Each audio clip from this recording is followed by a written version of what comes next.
pessoal, na aula de hoje iniciamos a discussão das reações dos compostos carbonílicos, começando pelas reações que estão descritas no capítulo 16. Quando a gente fala de compostos carbonílicos, vocês sabem que esse grupo está presente em várias funções orgânicas, mas é importante entender a reatividade desses grupos funcionais de forma específica, mas é muito importante também partir da compreensão da estrutura do grupo carbonílico que contém um carbono, estabelecendo uma ligação dupla com um átomo de oxigênio. Como vocês já sabem, uma ligação dupla é composta por dois pares de elétrons, sendo um par de elétrons referente a uma ligação sigma resultante da sobreposição frontal entre os orbitais híbridos do carbono e do oxigênio. Já a ligação π, ela é resultante do compartilhamento de elétrons envolvendo a sobreposição lateral entre os orbitais p puro dos elementos. Então, vocês já sabem que para fazer uma ligação π, ou seja, para poder sobrepor os orbitais p de forma lateral, gerando esse tipo de ligação, obviamente o elemento químico tem que ter orbital p. E para ter orbital p puro, isso é possível quando o átomo de carbono está hibridizado em sp2. Um átomo de carbono hibridizado em sp2 combina dois orbitais do tipo p com um orbital do tipo s, e o resultado da combinação desses orbitais é a formação de três orbitais híbridos. Então, um dos orbitais do carbono não hibridiza e mantém a sua característica de orbital p puro. O oxigênio, que participa então da ligação que caracteriza o grupo carbonílico, também está hibridizado em sp2 e também tem orbitais de mesma natureza. Então, a sobreposição entre o orbital p puro do carbono e o orbital p puro do oxigênio leva à ligação π.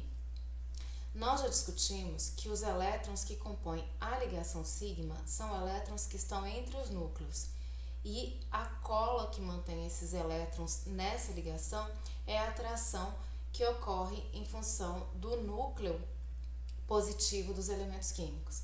Então, o núcleo contendo os prótons do oxigênio é responsável pela atração do elétron do carbono. O núcleo do carbono, contendo também prótons, é um núcleo positivo, como de qualquer átomo, atrai o elétron do oxigênio. Esses elétrons, então, entre esses núcleos, estão de alguma forma mais presos, mais protegidos em função dessa atração que ocorre. No entanto, nós já discutimos que o orbital p puro tem como região de probabilidade de se encontrar o elétron o plano acima do núcleo dos átomos e o plano abaixo do núcleo dos átomos. E em função dessa interação paralela entre os orbitais, esses elétrons sentem a influência do núcleo de forma mais restrita comparada àquela que a gente observa para os elétrons nas ligações sigma. Dessa forma, esses elétrons estão mais expostos, os da ligação π, levando então a ligações mais fracas do que as ligações sigma. Então, a gente já discutiu isso na Orgânica 2 e aqui só reforçando, as ligações π, por serem interações resultantes de sobreposição lateral, elas são relativamente mais fracas que as ligações sigma. E essa compreensão é importante para que a gente entenda a reatividade desse grupo, entender que nós temos dois pares de elétrons participando de ligações de natureza diferente. Bem, a reatividade desse grupo carbonílico deve ser entendida sobre dois aspectos. Um aspecto que se diz respeito ao efeito indutivo e o efeito de ressonância. Quando a gente considera então a diferença de eletronegatividade entre o átomo de carbono e o átomo de oxigênio, nós sabemos que o átomo mais eletronegativo, o oxigênio, polariza a ligação, fazendo com que os orbitais ligantes que comportam os pares de elétrons dessas ligações estejam mais desenvolvidos na região próxima ao elemento mais eletronegativo. Então, o maior desenvolvimento, a maior densidade eletrônica próxima ao elemento mais eletronegativo faz com que esse elemento tenha uma carga parcial negativa. Dessa forma, o orbital ligante estando menos desenvolvido próximo à região do carbono, faz com que o carbono então tenha um caráter parcialmente positivo. Então a gente observa que em função do efeito indutivo, em função da diferença de eletronegatividade, existe um vetor resultante favorecendo o átomo de oxigênio e mostrando então que este grupo é um grupo polar. Esse grupo é um grupo polar porque ele tem um dipolo. Esse dipolo, então, tem o carbono como sendo um centro positivo e o oxigênio como sendo o centro negativo. E aqui, então, a gente já verifica que se trata de um grupo ambidentado. Para quem não se lembra, então, o que isso significa? Nós temos aqui um grupo que pode reagir de duas formas diferentes. O carbono, em função do seu caráter eletrofílico, ele pode reagir com espécies doadoras de par de elétrons, como os nucleófilos. Já o oxigênio, em função do seu caráter negativo, o oxigênio pode reagir com espécies eletrofílicas, como por exemplo os prótons de espécies ácidas. Então, neste grupo, o oxigênio é um doador de par de elétrons em função de ser o polo negativo, e essa doação de par de elétrons podem ser para prótons, por exemplo, ou ácidos de Lewis, de uma forma geral, e o carbono, então, como centro eletrofílico, é um receptor de par de elétrons que podem ser doados a partir de espécies doadoras de pares de elétrons, como os nucleófilos. Ainda, essa polaridade ela pode ser reforçada e compreendida, porque são dois efeitos que se somam, pela ressonância. A ressonância, que possível, mostra então uma deslocalização de par de elétrons, e essa deslocalização então favorece o orbital do oxigênio, que por ser o elemento mais eletronegativo comporta bem esse par de elétrons extra, e com isso o grupo carbonílico pode ser escrito por duas formas canônicas, dois contribuintes de ressonância, um é a A e a outra é a B, resultante dessa deslocalização. Com essa deslocalização, então, o carbono fica carregado positivamente em função de estar deficiente em elétrons, e o oxigênio, por ter um par extra, fica carregado negativamente. Analisando as duas estruturas, os dois contribuintes de ressonância, sem sombra de dúvidas, vocês já devem estar aí supondo que o contribuinte mais estável é o A. Os motivos são muito claros, né? Esse contribuinte não apresenta cargas e esse contribuinte de ressonância apresenta o octeto completo para todos os elementos. Já no contribuinte de ressonância B, o carbono apresenta só 3 ligações, então apresenta o octeto incompleto, tendo apenas 6 elétrons. Ainda, neste contribuinte B, nós observamos que não só tem carga, como tem separação de cargas. E nós já discutimos que separar cargas opostas demandaria muita energia, aumentando a energia daquele contribuinte, e esse aumento de energia faria, consequentemente, que esse fosse o contribuinte de menor estabilidade. Então, sem sombra de dúvidas, o contribuinte A tem um percentual maior de contribuição para a formação do híbrido, para aquilo que se aproxima mais desse grupo real. Mas isso não quer dizer que a gente precise descartar as contribuições de B. Apesar de B ser instável e contribuir pouco para o híbrido, ele contribui. E contribui reforçando aquilo que a gente já havia observado por efeito indutivo. Reforçando que o carbono, sim, é um centro eletrofílico neste grupo, e o oxigênio é um centro nucleofílico, é um centro rico em elétrons, reforçando a ideia de polaridade desse grupo. E sempre que a gente vai pensar em reações que envolvem compostos carbonílicos, a gente precisa entender a reatividade a partir da compreensão desses grupos e a partir desses polos. Consequentemente, em função dessa polaridade discutida em função desses dois efeitos apresentados, essa polaridade, então, ela vai refletir nas propriedades físicas. Então, aqui, por exemplo, a gente tem o ponto de ebulição de alguns compostos orgânicos, e nessa série, então, é feita a comparação do ponto de ebulição de compostos orgânicos de massas moleculares próximas. E quando a gente observa as massas moleculares próximas, a gente percebe então que o butano, comparado ao propanol, que é um composto carbonílico, né, um aldeído, e a acetona, que é um composto específico, né, mas o grupo funcional é o grupo cetona, e o propanol, né, estariam aí compostos com massas próximas, né? Na verdade, próxima não, exatamente igual, né? 58 é a massa de todos eles. O ponto de ebulição, a gente percebe aqui, então, que o composto carbonílico, por ser um composto polar, ele tem um ponto de ebulição muito superior àquele observado para um hidrocarboneto, onde as interações intermoleculares seriam mais fracas. A justificativa para isso, então, em termos de interação intermolecular, é entender que a polaridade, então, desse grupo, esses polos, permite que sejam estabelecidas interações intermoleculares que sejam interações relativamente fortes. Então, o que a gente percebe em termos de interação intermolecular? O ponto de ebulição, então, de 49 e 56, que é muito superior àquele visto para o butano, se justifica, então, porque os compostos carbonílicos, como eu falei para vocês, têm esses polos, e esses polos permitem que ocorram interações intermoleculares, onde esses polos se atraem mutuamente, e essa atração, então, é relativamente forte, né? Como que a gente pode descrever essa atração? Então, o polo positivo de uma molécula é atraído pelo polo negativo da outra.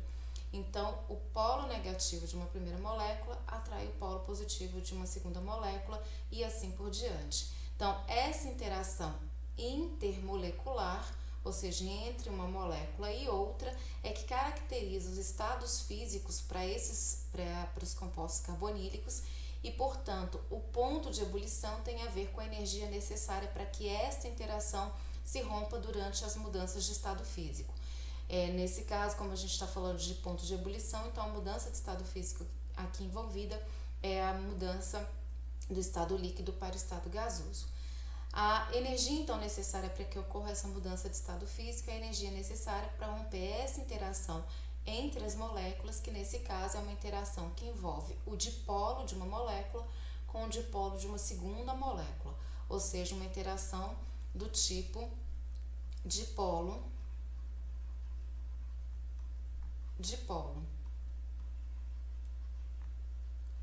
No entanto, quando a gente compara o propanol, que é o aldeído, e a acetona, que é a acetona, com o propanol, a gente verifica que o ponto de ebulição no álcool é bastante superior àquele observado para os compostos carbonílicos.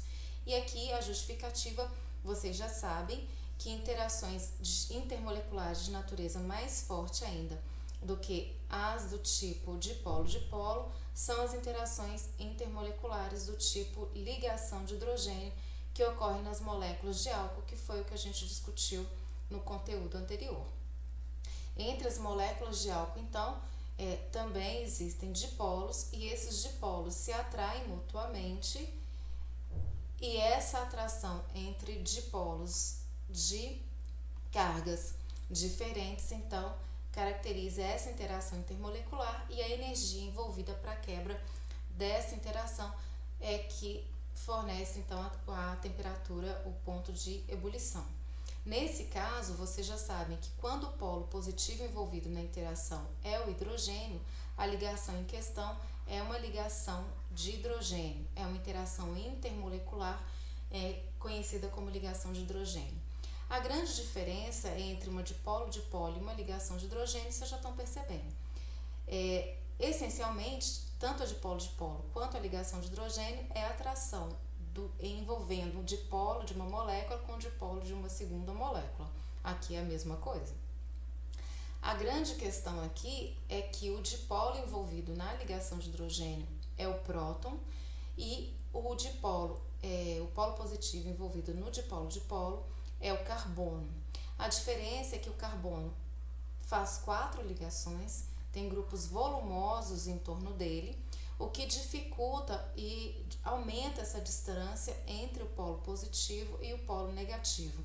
Então, essas ligações tendem a ser mais longas. O próton, como só faz uma ligação, está na extremidade da cadeia, permite que o polo negativo de uma segunda molécula se aproxime, fazendo com que a ligação de hidrogênio seja mais curta. E essa ligação mais curta, então, é mais intensa. Além disso, para que ocorra a ligação de hidrogênio, esse próton tem que ser um centro bastante eletrofílico, bastante deficiente em elétrons. E esse centro deficiente em elétrons está presente quando o próton se liga aos elementos mais eletronegativos da tabela periódica, que são os elementos que compõem o FON: flúor, oxigênio, nitrogênio. Então, a ligação de hidrogênio difere da de polo, porque o polo positivo é o próton, e este próton, então, é um centro bastante positivo, e ele caracteriza uma ligação de hidrogênio em termos de força e intensidade, quando o próton está ligado a flúor, oxigênio e nitrogênio. Mas especificamente em relação aos compostos carbonílicos, a gente percebe então que não existe átomo de hidrogênio ligado diretamente ao oxigênio nos grupos carbonílicos. Quem está ligado diretamente ao carbono. Então, um composto carbonílico não pode estabelecer ligação de hidrogênio com outro composto carbonílico, uma vez que eles não apresentam prótons como esse que eu descrevi para vocês. Então, a força, a intensidade das interações intermoleculares entre os compostos carbonílicos resulta em pontos de ebulição mais altos do que os hidrocarbonetos, porque envolve dipolo-dipolo, mas, no entanto, mais baixo do que aqueles observados para álcoois. Bem, mas aldeídos e cetonas, eles não podem estabelecer ligações de hidrogênio entre si. Mas os compostos carbonílicos, como aldeídos e cetonas, podem estabelecer ligações de hidrogênio envolvendo outros compostos, como a água. Então, um composto carbonílico de baixo peso molecular, como a acetona, que foi o exemplo visto no slide anterior. Este composto, consultando aqui a tabela, a gente verifica que este composto, ele apresenta solubilidade em água, que é uma solubilidade infinita. Como é que a gente pode justificar que este composto carbonílico, a acetona, e do senso comum, vocês sabem que a acetona é solúvel em água, Como é que a gente pode justificar essa solubilidade infinita? Este é um composto pequeno, este composto apresenta poucos carbonos em relação ao seu grupo polar, que é o grupo carbonílico. Então, dessa forma, quando esse composto é colocado em água, as moléculas de água conseguem interagir por meio de ligações de hidrogênio com o dipolo destes grupos. Então, a atração aqui envolve a atração entre o polo negativo do composto carbonílico, por exemplo, e a atração com o polo positivo da molécula de água, que é o próton. Essa atração, então,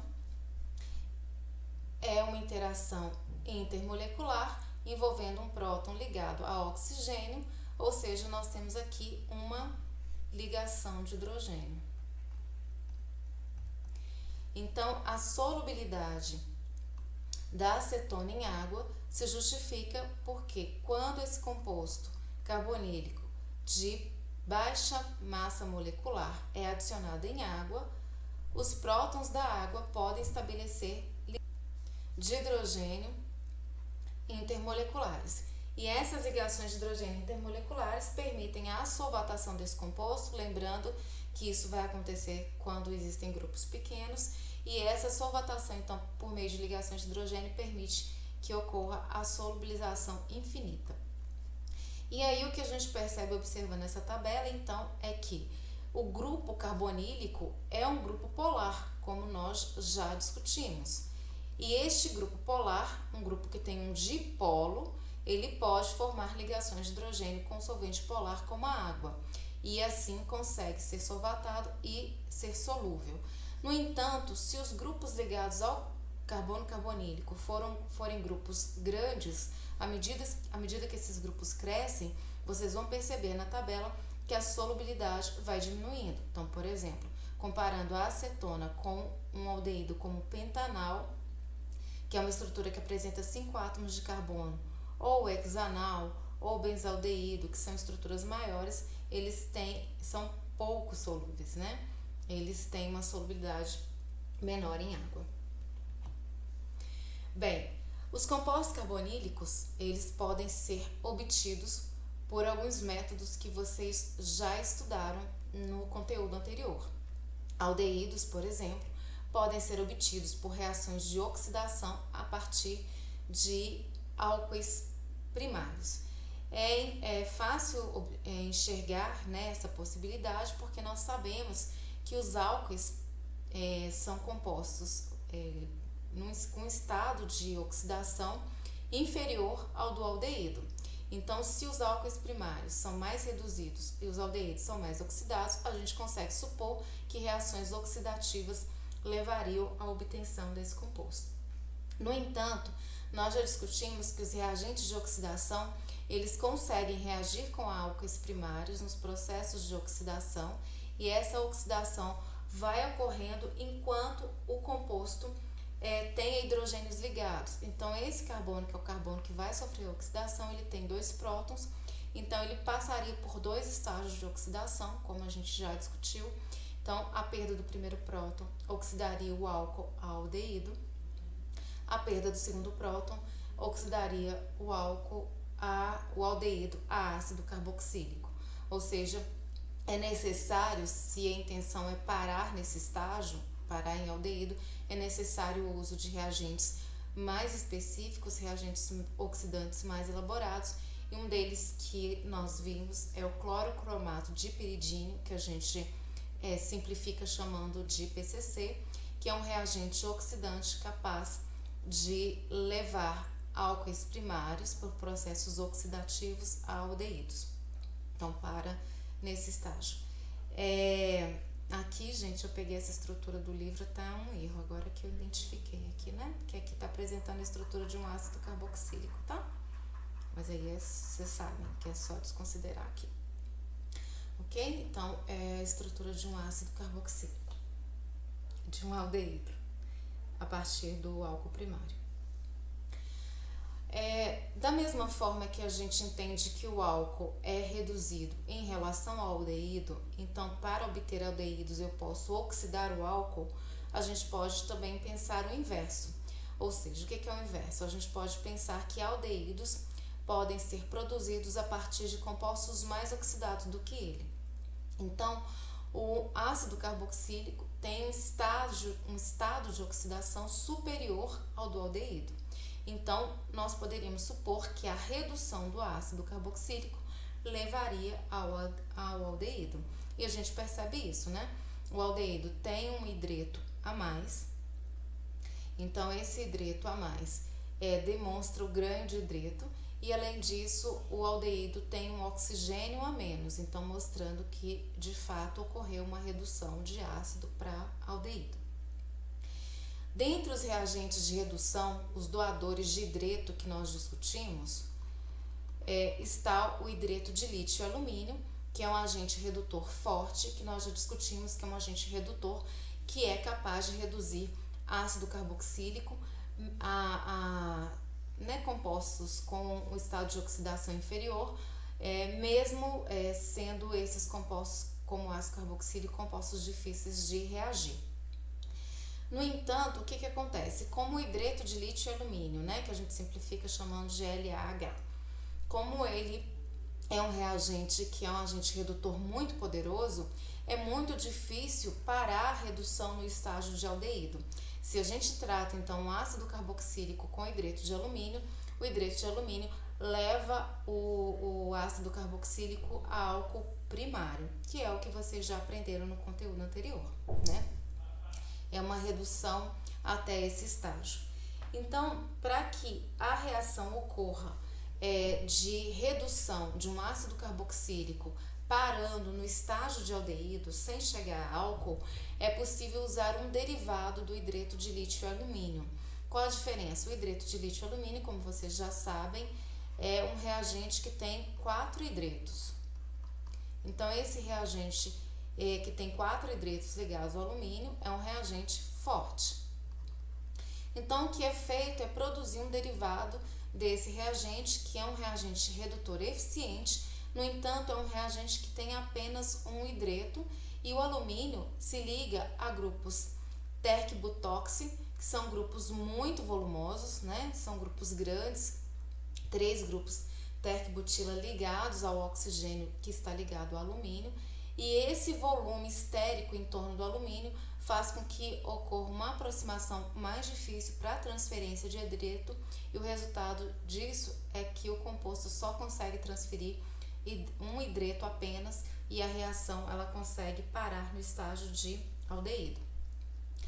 Esse reagente, então, que a gente simplifica chamando de DIBAL-H, né? Então, o que a gente usou bastante era o hidreto de lítio e alumínio para promover as reduções. Então, a gente pode usar o DIBAL-H. Mas como o DIBAL-H é um reagente não tão forte como o hidreto de lítio e alumínio, ele precisa reagir, então, com carbonilas também mais reativas. Então, ele não reage com ácido carboxílico, ele vai reagir, então, com cloreto de acila, que é um derivado do ácido carboxílico, com ésteres, que também são derivados do ácido carboxílico, ou nitrilas, que pode não parecer, mas também é um derivado de ácido carboxílico. Então, quando a reação é feita com o DIBAL-H, né, que é esse doador de hidreto com esse impedimento estérico, essa reação, então, na presença de DIBAL-H e no final o acréscimo de água para a doação do próton, a gente tem a redução parando no estágio de aldeído. Então, uma reação bastante seletiva e com resultados melhores. Então, a diferença que eu falei para vocês é realmente a questão do volume, né? Então, a gente pode usar o DIBAL-H ou hidreto de triterc-butoxi, alumínio e lítio, tá? São 2 reagentes. O hidreto de triterc-butoxi, lítio e alumínio, e o DIBAL-H, que vão levar a esse resultado. Bem, para exemplificar o uso desse reagente, eu vou mostrar para vocês então a redução de um cloreto de acila a aldeído. Os outros compostos, os carbonílicos, têm mecanismos semelhantes, tá? Então, inicialmente, em função da característica do oxigênio do grupo carbonílico que nós já discutimos, o oxigênio doa par de elétrons para o lítio, complexando com o lítio. O resultado dessa complexação, dessa ligação coordenada entre o oxigênio e o lítio, é que o oxigênio então fica com 3 ligações e carga formal positiva. O reagente que carrega o hidreto, então, é o reagente onde o hidreto, a parte do reagente onde o hidreto está ligado ao alumínio. Na etapa seguinte, então, acontece uma transferência de íon hidreto para o carbono da carbonila. Então, nessa etapa onde ocorre a transferência, onde o hidreto leva o par de elétrons, é que ocorre efetivamente a redução, o ganho de elétrons. Quando o carbono ganha esse hidreto, para não exceder o octeto, ocorre a quebra da ligação pi carbono-oxigênio, compensando a carga positiva do oxigênio, levando à formação desse intermediário. Nessa etapa, né, esse intermediário entre cossete mostra que ele é instável e não pode ser isolado, mas atuando como um ácido de Lewis, o oxigênio doa par de como base de Lewis, o oxigênio doa par de elétrons para o alumínio, que é um ácido de Lewis, e recebe esse par de elétrons. Com essa doação, então, o oxigênio complexa com alumínio. E nessa etapa, então, com esse intermediário complexado com o alumínio, esse intermediário, com assistência do oxigênio, com a deslocalização dos pares de elétrons, que restabelece a ligação pi carbono-oxigênio, ocorre a saída do íon cloreto. E aí vocês já sabem, né? O lítio vem sendo representado como a espécie positiva, né? Então ele forma um par iônico com cloreto de saída e a gente representa como cloreto de lítio. Essa complexação, então, leva com essa saída do cloro, né, e restabelecimento da ligação pi, leva ao intermediário que ainda tem a complexação do oxigênio com o alumínio. Esse grupo ele é hidrolisado, ele é quebrado quando na última etapa é adicionada água, e essa adição de água então leva a esse complexo a quebrar em várias etapas. As reações de hidrólise a gente vai ver com mais detalhes no próximo conteúdo, que é o conteúdo do capítulo 17, e aí eu explico para vocês a etapa com mais detalhes. Mas essa hidrólise então libera o aldeído como produto de redução. Já acetonas, que são o outro grupo de compostos carbonílicos que a gente está discutindo, acetonas elas podem ser obtidas por 3 métodos. Acetonas e também aldeídos, também eles podem ser obtidos por um processo de ozonólise, que é a quebra por passagem de gás ozônio. Essa quebra pela passagem de ozônio é uma quebra oxidativa. Então essa quebra essa quebra ocorre em ligações pi de alcenos, então, ou alquenos, A partir de alquenos, essa quebra oxidativa, então, leva à adição de átomos de oxigênio aos carbonos que pertenciam às ligações duplas carbono-carbono. Então, uma quebra com ozonólise leva à formação de uma acetona e de um aldeído, considerando esse alqueno de partida, Mas aí a gente precisa analisar a estrutura do alqueno. Essa discussão da ozonólise é um conteúdo da Orgânica 1, então aqui eu só relembro para vocês que é uma possibilidade. Agora, o que a gente viu que é conteúdo da Orgânica 2 e que é uma possibilidade para a síntese de cetonas é a reação envolvendo compostos aromáticos, um cloreto de acila utilizando cloreto de alumínio como catalisador, como ácido de Lewis, ou seja, nós temos aqui as condições de uma reação de Fiedel-Crafts. Então, essa é uma reação que ocorre com a substituição eletrofílica de um dos hidrogênios ligados ao anel aromático, e essa substituição com o grupo acila, neste caso, leva à formação de uma cetona, 2 grupos R entre o grupo carbonilo. Outro método que foi o conteúdo anterior que nós vimos é que as cetonas elas podem ser obtidas a partir de álcoois secundários por processos oxidativos, utilizando reagentes oxidantes, como, por exemplo, o ácido crômico ou os reagentes que gerem ácido crômico em solução. Então, álcoois secundários podem ser oxidados dessa forma. Outros reagentes também podem ser usados, como permanganato de potássio também, como vocês já aprenderam. Aqui nós vimos então uma repetição, e foi o que eu falei para vocês, no conteúdo anterior. No conteúdo anterior, o nosso foco era como obter álcoois e como os álcoois podiam reagir. O foco era entender a reatividade desse grupo. Mas esse grupo muitas vezes era obtido a partir de compostos carbonílicos ou fornecia compostos carbonílicos. Agora o nosso enfoque é o composto carbonílico, mas as reações se repetem, por quê? Porque vocês estão vendo que os álcoois podem reagir formando compostos carbonílicos e os compostos carbonílicos podem reagir formando álcoois dependendo dos reagentes utilizados. Então muitas reações elas estão dentro do mesmo contexto. Bem, pensando na reatividade dos compostos carbonílicos, o que a gente precisa para entender a reatividade desses grupos, e aí eu já não falo mais da obtenção dos compostos carbonílicos, mas como transformar o grupo carbonila em outros grupos funcionais. Para entender a reatividade deste grupo, é muito importante que a gente volte ao que foi discutido no começo sobre a natureza desse grupo. Então, vamos propor aqui uma discussão inicial, lembrando que esse grupo é um grupo polar, é um grupo que tem um dipolo.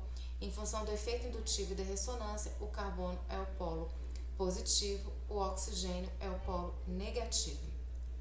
Então, frequentemente, uma reação que ocorre é uma reação que envolve o uso de reagentes nucleofílicos envolvendo os compostos carbonílicos.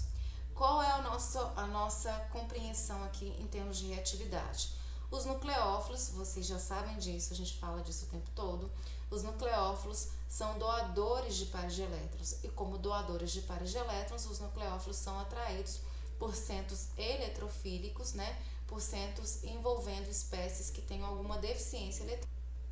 Então, o que a gente entende que vai acontecer em relação a essa reação?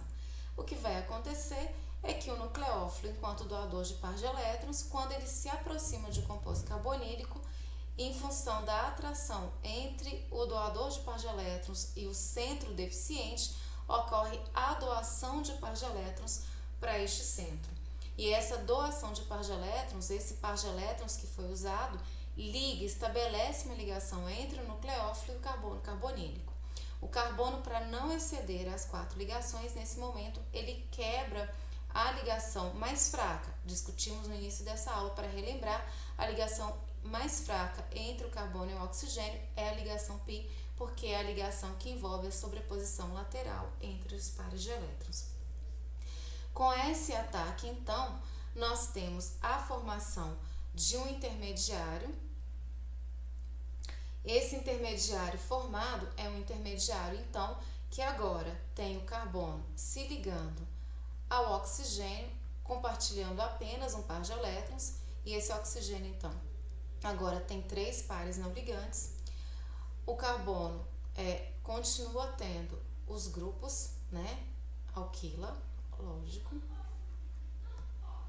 E com o ataque que foi feito, ocorreu a formação de uma nova ligação entre o carbono e o átomo que atacou, que é o nucleófilo. Aqui eu não vou discutir carga para o nucleófilo, uma vez que eu estou representando o nucleófilo como NU. É uma representação genérica, né? Mas se a gente tivesse grupos específicos, a gente precisaria considerar se houve algum intermediário carregado em função do nucleófilo nesse momento, ok? Nesse momento, a gente precisa analisar outra coisa que nós já discutimos lá no começo dessa aula. É que este carbono, então, como ele tem uma ligação π com oxigênio, esse carbono está hibridizado em sp2. Esse carbono hibridizado em sp2 é um carbono, então, que apresenta 3 grupos ligantes em torno dele, né? Um deles é o oxigênio, que é o que caracteriza o grupo carbonílico. Os outros são grupos alquila ou hidrogênios, porque nós estamos falando também dos aldeídos. Uma característica, então, da hibridização sp2 é que esses 3 ligantes em relação ao átomo central, que é o carbono, esses 3 ligantes, para impedir interações repulsivas ou minimizar, eles estão separados entre si por um ângulo de 120 graus. Esse ângulo de 120 graus caracteriza uma geometria que é a geometria trigonal planar.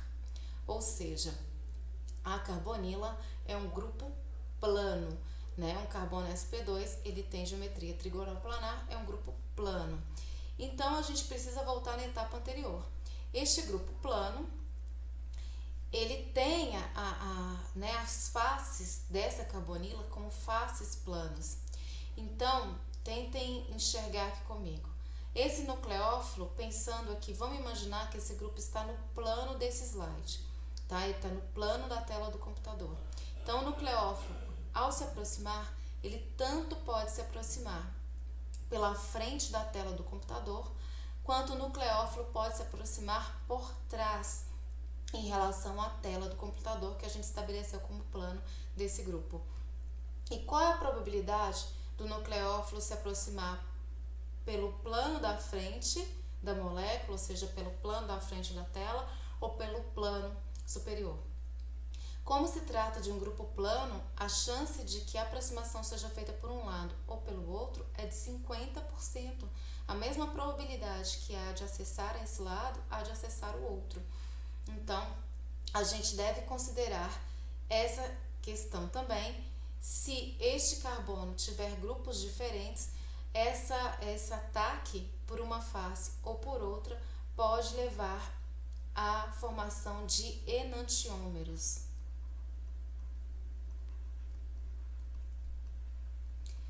Mas por hora, como a gente está discutindo aqui de forma geral, eu vou deixar só essa informação para vocês e depois a gente discute de forma mais específica.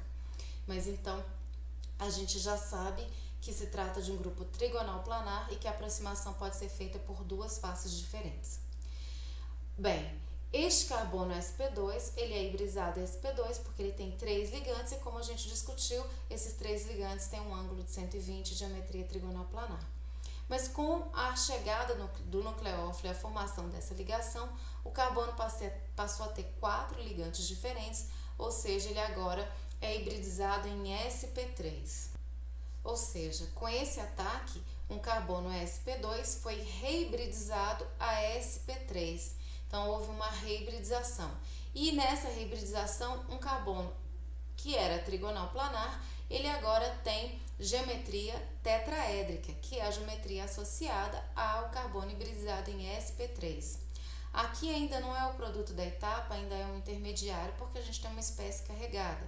Então, a gente diz que esse intermediário, característico de todo o composto carbonílico, que forma durante as reações de composto carbonílico, é chamado de intermediário tetraédrico. E aí eu destaco isso, é chamado de intermediário tetraédrico porque o composto de partida, o composto carbonílico, era trigonal planar, porque era hibridizado em sp2. Então, toda e qualquer reação envolvendo composto carbonílico passa pela formação do intermediário tetraédrico, pelo motivo que eu acabei de falar para vocês. A ligação π, ela é a ligação mais fraca e no início do mecanismo, seja qual for o caminho que ele vai seguir, ela é a primeira a se romper, levando à formação desse intermediário.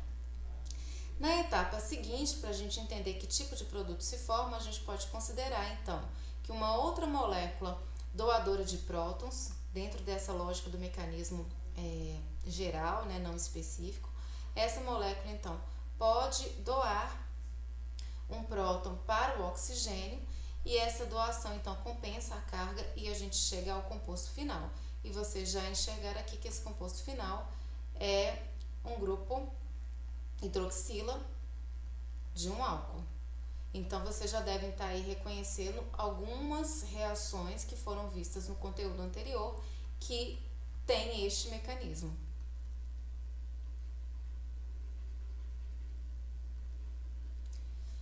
Bem, agora o que aconteceu nessa reação, no curso dessa reação? O que aconteceu é que uma ligação π se quebrou e no lugar dessa ligação π, o carbono ganhou uma ligação sigma. Para que essa ligação sigma se formasse, aconteceu a adição de um nucleófilo. Então, essa reação é uma reação de adição.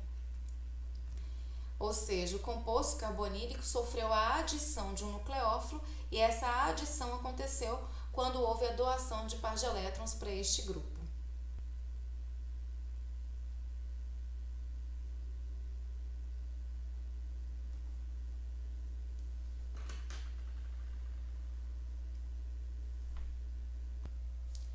Então, essa reação ocorre com a adição de um nucleófilo ao composto carbonílico e o resultado dessa adição é que no produto a gente tem a reibridização do carbono e a conversão de um carbono sp3 em sp2.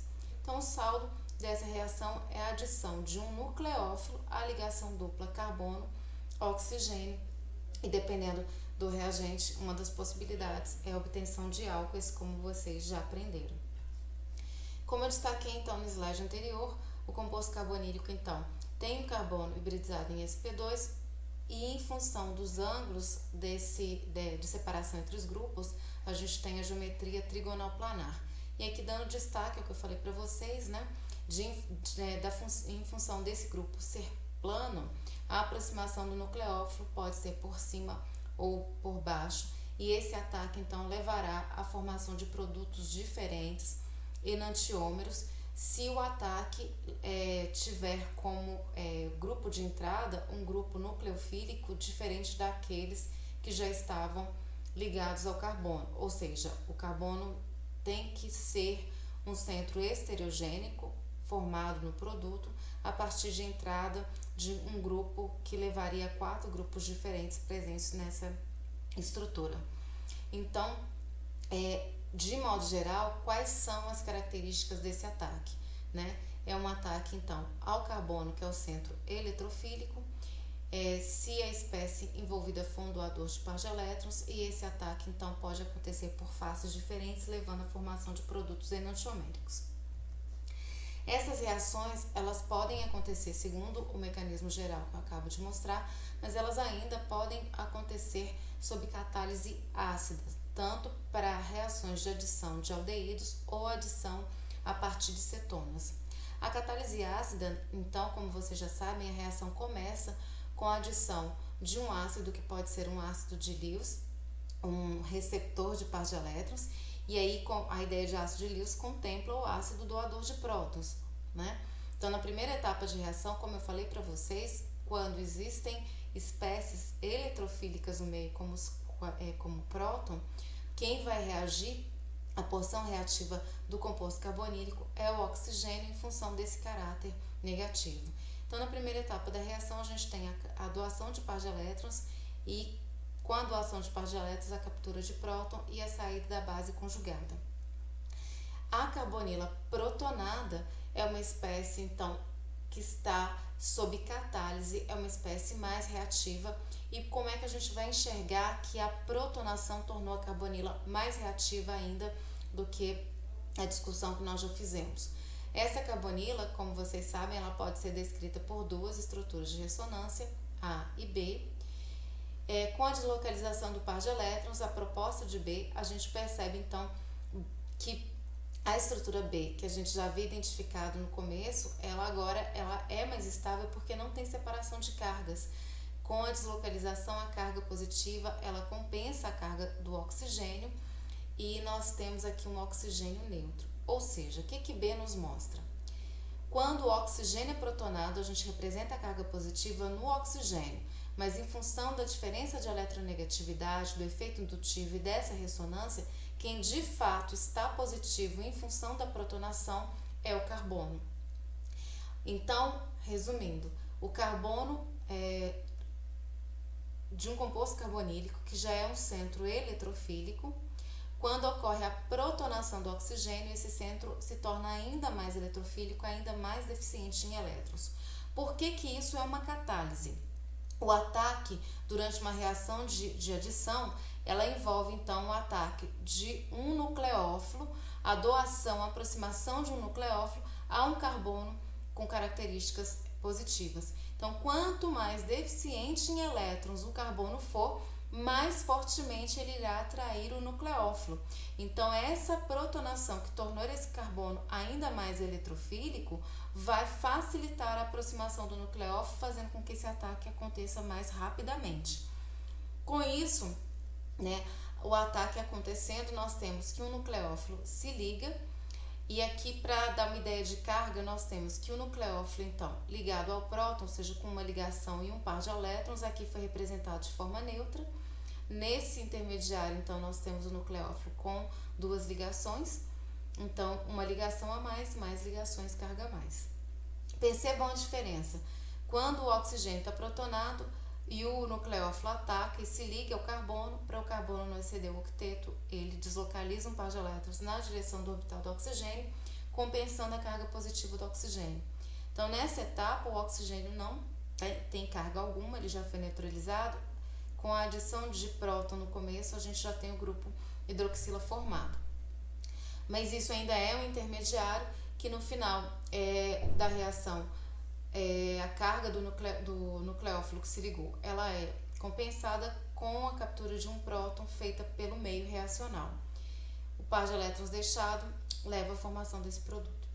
Ou seja, a gente tem aqui um método que permite a conversão de aldeídos e cetonas em álcoois utilizando condições ácidas. Mas essa reação então pode ser feita em condição ácida, mas também pode ser feita em condição básica. E aí sempre, como eu falei para vocês, quando acontece a adição de um nucleófilo à carbonila, a gente passa pela formação de um intermediário tetraédrico que ocorre com a reibridização do carbono sp2 a um carbono sp3. Ok? Bem, a gente está discutindo então os compostos carbonílicos de dois tipos, aldeídos e cetonas. E a questão da reatividade desses compostos que a gente pode discutir em relação a essas reações é que essas reações estão sujeitas à reversibilidade quando um reagente nucleofílico se adiciona a um composto carbonílico. Então, muitas adições nucleofílicas, as ligações duplas carbono-oxigênio, elas são reversíveis. E os resultados globais, ou seja, o rendimento dessas reações, vão depender da posição do equilíbrio. Ou seja, a gente precisa sempre avaliar a estabilidade do produto formado, do produto de adição, em relação à carbonila que deu origem a esse produto. Para avaliar a estabilidade do produto de adição em relação às carbonilas que deram origem a ele, a gente pode discutir sobre dois aspectos. O primeiro deles são os aspectos ligados aos fatores estéricos, tá? Então, vamos colocar aqui 2 compostos carbonílicos para a gente poder entender essa questão dos fatores estéricos. Vamos comparar um aldeído com uma cetona. Esses compostos, a gente não fala muito em impedimento estérico em relação ao composto carbonílico, porque o ângulo aqui é de 120 numa estrutura plana, então esses grupos estão bem acomodados. Mas a gente pode falar em questões estéricas e impedimento estérico em relação à adição.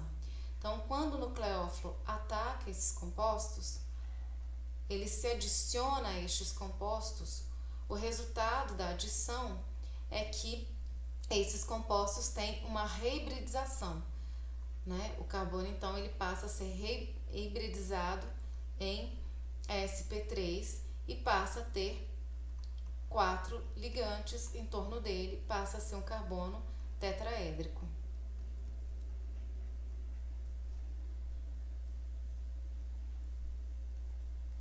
E aqui, nesse caso, a gente pode falar em impedimento estérico.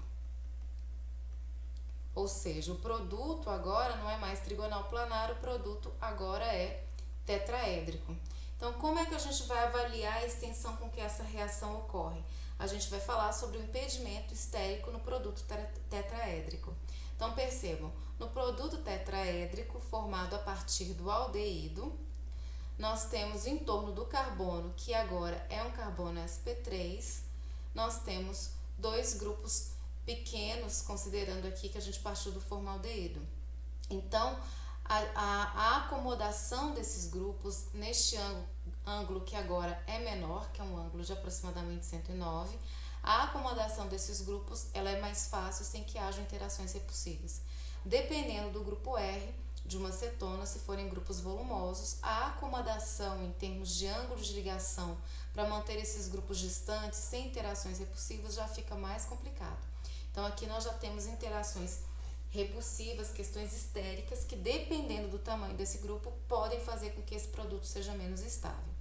Então, o que foi dito para vocês é que essas reações estão sujeitas à condição de equilíbrio, estão sujeitas à reversibilidade. Então, a extensão com que a reação ocorre, formando produtos de adição, vai depender do tamanho e do volume dos grupos e dos tipos de grupos que se ligam ao carbono carbonílico, porque dependendo desses grupos, podem haver aqui questões de impedimento estérico que desfavorecem a formação do produto tetraédrico, ou seja, favorecem o composto carbonílico por questões estéricas. Outro fator que a gente discute para reatividade de aldeídos e cetonas tem a ver então com fatores eletrônicos. Os fatores eletrônicos têm a ver com a densidade de carga positiva que o carbono carbonílico apresenta, que é diferente em aldeídos comparado a cetonas. Nos aldeídos, nós já temos a discussão que foi feita em relação à polaridade desse grupo, né? A diferença de eletronegatividade do oxigênio que faz com que esse carbono tenha um caráter positivo. Quando esse carbono está ligado a grupos alquila, vocês já sabem que grupos alquila são doadores de par de elétrons por efeito indutivo. E essa doação de par de elétrons vai diminuir a densidade positiva, vai diminuir o caráter positivo desse carbono. Quando a gente compara essa cetona com aldeído, a gente percebe que aqui só há um grupo alquila. Então, nessa comparação, o que a gente percebe? O carbono carbonílico de um aldeído é mais positivo do que o carbono carbonílico de uma cetona. E esse fato, então, porque o efeito doador de par de elétrons só está sendo promovido por apenas um grupo alquila. Então, o que eu posso dizer aqui em termos de reatividade? Como esse carbono é o carbono mais positivo, ele é o carbono mais reativo. É ele que vai atrair mais prontamente, mais rapidamente o nucleófilo durante as reações de adição nucleofílica. Então, usando esse raciocínio, a gente tem aqui uma ordem de reatividade. Como eu falei para vocês, as cetonas, em função do efeito eletrônico, tem o carbono menos positivo, em função desse efeito doador dos grupos alquila. Na sequência, o aldeído é mais reativo do que a cetona, porque tem o carbono mais positivo. E mais reativo ainda que o aldeído é o formaldeído, porque aqui a gente não tem o efeito doador promovido por nenhum grupo alquila que vá diminuir o caráter eletrofílico desse carbono. Então, ele é o mais reativo. Aqui, voltando à questão estérica, né, e dando um exemplo da reatividade, levando em consideração a questão estérica, percebam, nesses 3 exemplos aqui, que mostram uma ordem de reatividade, a carbonila mais reativa é da acetona. Mas se eu for olhar em termos de caráter eletrofílico, nos 3 casos eu tenho carbono carbonílico de uma acetona. Então, em termos de polaridade, aqui eu tenho, em termos de efeitos eletrônicos, aqui eu tenho a mesma interpretação. O que muda? Muda a questão estérica que eu mostrei para vocês. Quando acontecer a adição de um nucleófilo, a presença de grupos tão volumosos vai dificultar a acomodação desses grupos quando a carbonila tiver 4 ligantes. Então, as interações estéricas de natureza repulsiva vão dificultar que um nucleófilo se ligue aqui e que leve à formação de um carbono tetraédrico. Bem, com relação às reações de adição, aí eu já reapresento para vocês vários reagentes que vocês já conhecem, que são reagentes de adição à carbonila, reagentes de adição nucleofílica. Entre eles, a gente tem os organometálicos, e eu vou usar aqui só a lembrança do reagente de Grignard, mas vale para todos os organometálicos. Então, o reagente de Grignard ele é sintetizado a partir de haletos de alquila, utilizando magnésio metálico e éter como solvente. O resultado é a formação de uma ligação entre um carbono e um átomo de natureza metálica, por isso uma ligação organometálica. O carbono mais eletronegativo do que o magnésio faz com que essa ligação tenha um caráter misto de ligação covalente e de ligação iônica. Por isso, a gente pode escrever a fórmula molecular deste composto, mas também sabemos que ele reage dessa forma, como uma espécie negativa, carregada negativamente em função do caráter iônico dessa ligação. Ou seja, os reagentes organometálicos são geradores de carbânios, e esses carbânios são reagentes de adição à carbonila. E as reações vocês já sabem, podemos representar tanto de forma iônica quanto de forma covalente. Então, durante uma reação, a carbonila, o carbono carbonílico, em função do seu caráter positivo, atrai o par de elétrons do reagente de Grignard. Esse par de elétrons é utilizado para ligar o grupo alquila ao carbono carbonílico. O carbono, para não exceder o octeto, quebra a ligação com o átomo de oxigênio, levando à formação desse intermediário tetraédrico, que é o íon oxônio, que forma um par iônico com o magnésio. Essa reação é uma reação de meio básico, como vocês já sabem.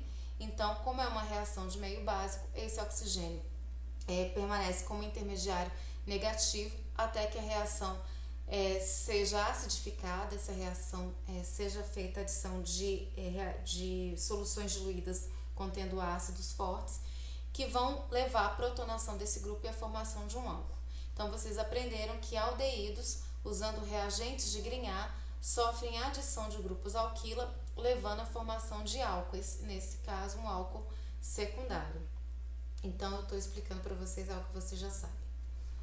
Já os acetonas, que são essa outra classe de compostos carbonílicos, sofrem a adição de reagentes de Grignard, segundo o mesmo mecanismo, levando à formação do intermediário tetraédrico, que acontece com a reibridação do carbono sp2 a sp3, e por acidificação do meio, acetonas levam à formação de álcoois terciários como produto de adição à carbonila. Mas existem outros reagentes de adição além dos reagentes de Grignard. Um exemplo de reagente de adição é o íon acetileto. O íon acetileto ele é formado a partir de compostos que tenham ligações triplas terminais, utilizando uma base forte como o amideto de sódio. Várias lembranças aqui. Então, o amideto de sódio, ele contém uma ligação, uma interação de natureza iônica entre o átomo de sódio e o átomo de nitrogênio. Essa interação, então, ela aconteceu levando a transferência de um elétron do sódio para o nitrogênio, fazendo com que o nitrogênio então seja um íon carregado negativamente, ou seja, uma base forte. Ainda, nós aprendemos que as ligações triplas, né, os hidrogênios ligados à ligação tripla carbono-carbono, são hidrogênios que têm um certo caráter positivo, têm um certo caráter de prótons. Por quê? Porque o carbono dessa ligação é um carbono hibridizado em sp. E nós discutimos que por diferenças de hibridização, especificamente por um fator que nós já discutimos, que chamamos de caráter S, o carbono hibridizado por ter o maior caráter S na sua hibridização, 1:1, esse carbono é mais eletronegativo. E essa eletronegatividade faz com que haja uma polarização pequena, mas o suficiente para fazer com que esse carbono seja um carbono que tenha uma característica positiva.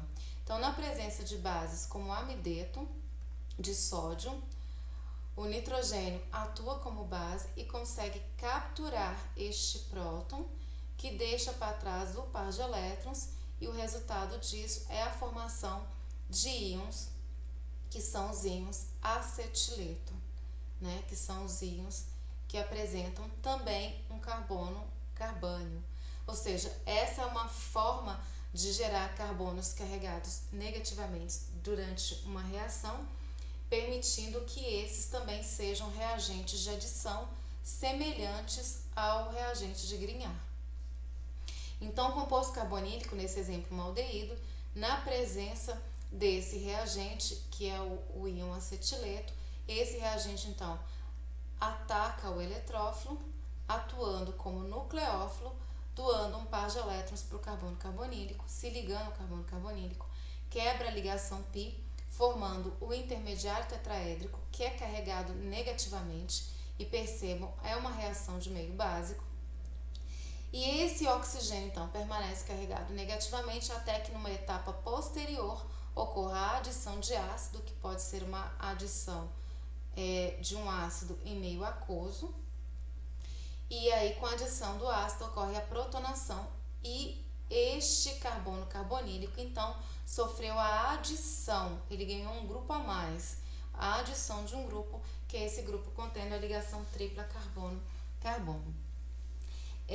Percebam, e aqui eu já ressalto algo que a gente vai falar bastante nas próximas aulas, que aqui, como eu falei, a adição envolve uma espécie carregada, um nucleófilo carregado, então é uma espécie básica, uma base forte. Essa espécie básica, então, é uma reação que só vai ser possível se esse meio não tiver prótons. Porque se tiver prótons nesse meio, a base, ao invés de ir no carbono, ela vai atacar o próton. Então, essa reação é uma reação de pH elevado, é um meio não prótico. Nas reações em condições básicas, percebam, os compostos orgânicos envolvidos nessa reação, eles vão sempre aparecer no mecanismo representados como sendo neutros ou carregados negativamente. Então, percebam, neutro, carregado negativamente, carregado negativamente. Então, em condições básicas, ou é neutro ou é negativo. Em condição básica, não pode ser gerado nenhuma espécie orgânica carregada positivamente. Não pode ser gerado nenhum ácido forte, ok?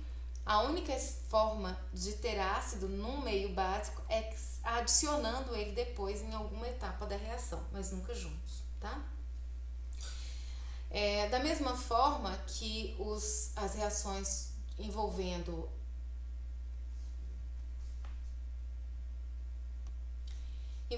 cianeto de hidrogênio também são reações de adição, e o resultado da adição do cianeto de hidrogênio a aldeídos e cetonas é a formação de um outro grupo funcional conhecido como cianohidrinas. O raciocínio é o mesmo, a obtenção desse grupo é o mesmo descrito anteriormente. A diferença é que aqui não é uma tripla carbono-carbono, mas uma tripla carbono-nitrogênio. Então, o carbono ataca o carbono do grupo nitrila, ataca o carbono carbonílico, quebra a ligação π, leva à formação do intermediário tetraédrico. Na presença de doador de prótons, e nesse caso aqui a gente pode ter a acidificação sendo feita próprio reagente que gerou a espécie carregada, ou seja, não é um ácido forte, aqui é feito estequiometricamente. Você coloca uma base forte, mas não em quantidades onde seja feita a desprotonação de todos os grupos, mas apenas de alguns. Então, ocorre a captura de um próton e a formação de um grupo hidroxila. O carbono substituído com a hidroxila e a nitrila ao mesmo tempo leva a um grupo funcional conhecido como cianohidrina. Em soluções básicas, as cianohidrinas elas são convertidas novamente a compostos carbonílicos em função de não serem compostos estáveis. Mas essa etapa aqui a gente discute com mais cuidado na próxima aula, porque eu vou mostrar várias situações onde esse composto de adição não é estável. Outra reagente de adição muito conhecido de vocês são os doadores de hidreto.